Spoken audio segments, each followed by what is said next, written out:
Hey, did you know that Lyon is the capital of the silk? It's worldwide known by its food, and it's also the city of the brothers Lumiere.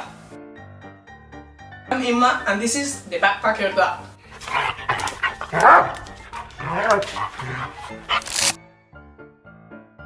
This time we'll go to Lyon, a city in the heart of Europe, right here. Well, since it's the first time I'll explain you a little bit, I've decided to divide it by sections, which are down below on the description. Also, I will propose every week 3 places where to go, and the place with more boats will be the one. For you to understand a little bit better the distribution of the city, I decided to make you this map. In Lyon, like in Paris and Marseille, the districts are organized by numbers, and every district has their own city hall. The first one is inside this red line. It takes 2 zones, or at least people from Lyon divide it into Terreau in the south and Le Pan de la Croix in the north. This blue line is going around the second district, which is going from Prague in the south till Cordeliers at north. All the zone from the first and second district is what is called La Presqu'île, which will mean almost island. Why? Because the rivers, the Somme in the left and the Rhone in the right, are going around it, forming nearly an island. We continue with Old Lyon, which is in the 5th district, that has more than this green line, but all the interesting stuff pretty much is in there. In the north of the 1st district, so the one within this yellow line, is the Croix Plateau, which is part of the 4th district. Then the district 6th and 3rd, I put them all together in a zone, which is the purple one.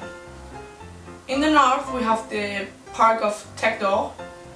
In the south we have the train station Pardieu, and in between apartments.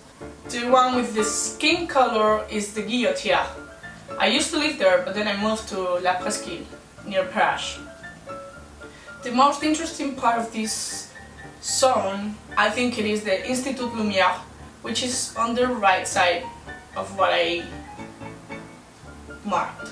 Well, in terms of staying there, I don't really know much because I have my own apartment, so it's true that hostels and hotels are pretty expensive. Actually, I only know a youth hostel in the 5th district around Lyon, but it's up in the mountain, and I think it's still like 20 euros per bed at night. So maybe if you're traveling alone, that's the best way to do it. Otherwise, if you're traveling with people, you might want to get a double room in a hotel, but it's still really expensive, or just get an apartment, like rent an apartment if you're staying for like a week or something. For searching for that, for hostels, I usually used hostelworld.com, I think it is. I'll put it down below.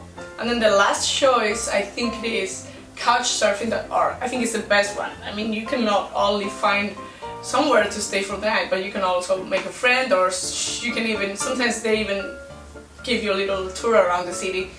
Well, this is a webpage where you get in touch with people who have place to stay there, and they offer their couch or an extra bed for people who are coming to visit.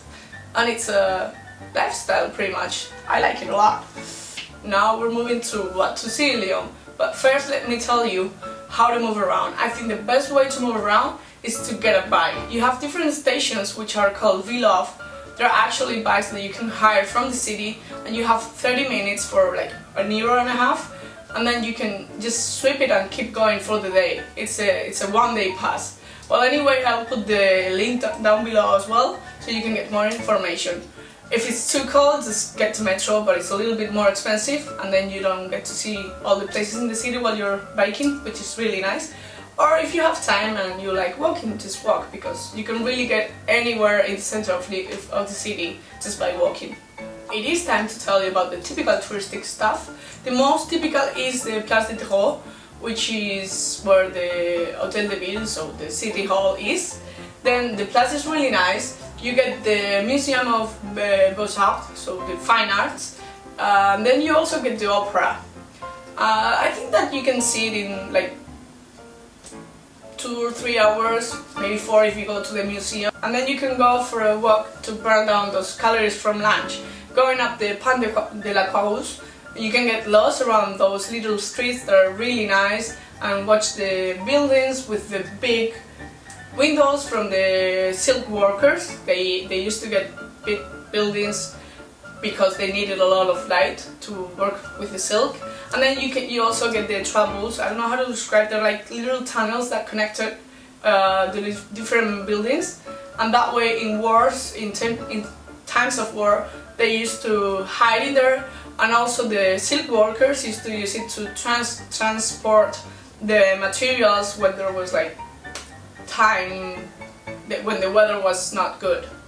If you get up to Le Plateau, you might run into Place Bellevue, which has as the name says, has a really beautiful view of the Rhone and then to the east.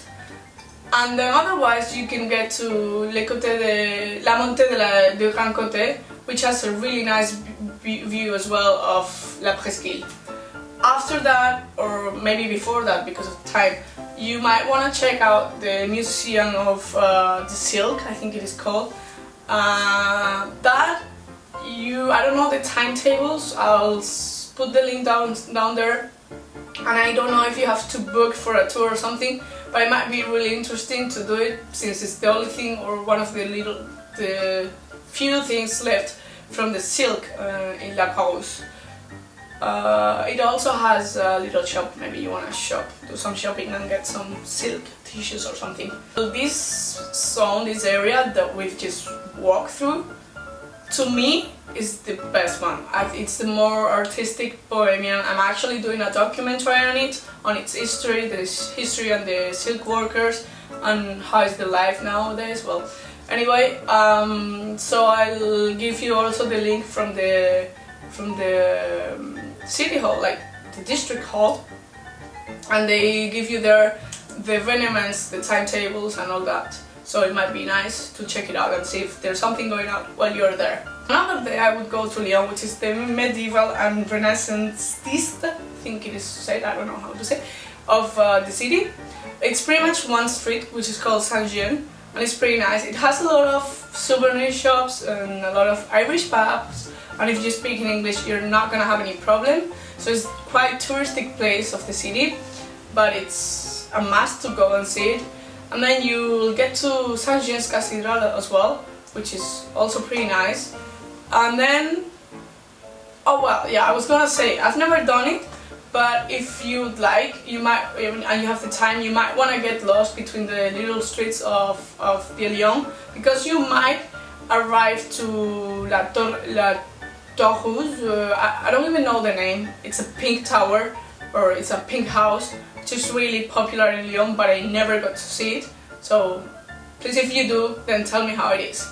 Afterwards, you can get the funicular, and you can take it from Saint-Jean metro station to Fouvière. It doesn't have any stops in between, but it has another funicular which I took when I was with my parents. I thought I was going to where we want to go, which is Notre Dame's cathedral, Notre Dame's